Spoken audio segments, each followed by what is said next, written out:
I know for my own, son, just I think in general for all young men, it was stressing the importance of self-control. And so whatever the vice, I guess, would be against temperance or something like that, but like a lack of self-control. And and for me, I was aware of that from the beginning of teaching him. So from a young age, it was a matter of really trying to stress with him that you have to control your impulses, control your desires. And so it might be something as little as when they're 3 years old. No, you can't just grab that cookie and eat it or whatever, something very simple. And as they get older, just the idea of, okay, as a man, like I remember telling him, and just in general, like when he was a teenager, particularly, God made him to jump out in the front of battle at that age and fight for what he believes in and to be reckless. I mean, God made him to do that. I mean, so it's not a bad thing that at the age of 15 or whatever, he wants to do that. The problem is our world has made it very difficult to live like that, because all of a sudden you give him the keys to a car at 16.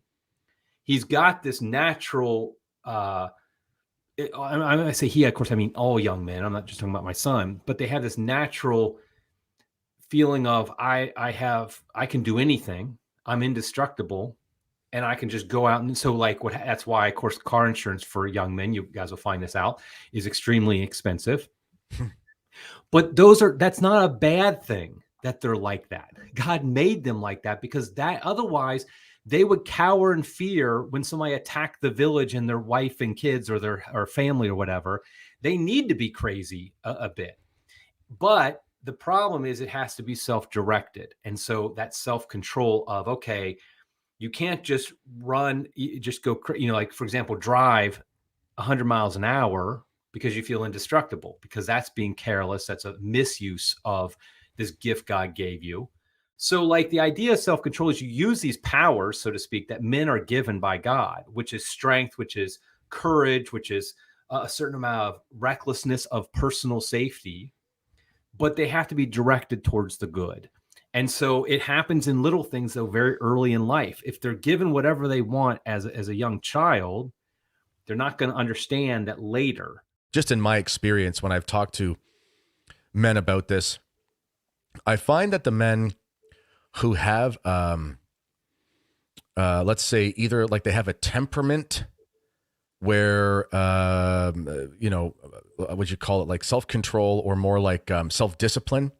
When they have a temperament where they've been disciplined in something, they have a much better job overcoming the vice.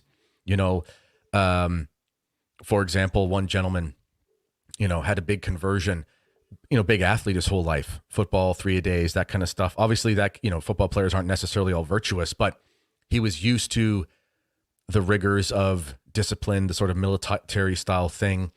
And when he had his conversion, he was like, I was done. It wasn't even a question, because, for years he had already doing these things for vain purposes, but been on diet plans and not drank when he needed to train, and made sure he always had his protein shakes 4 times a day. Like, he already had this ability to be disciplined with his body. It was just finally when he attached it to actual moral virtue, then he was able to have that transition really easily.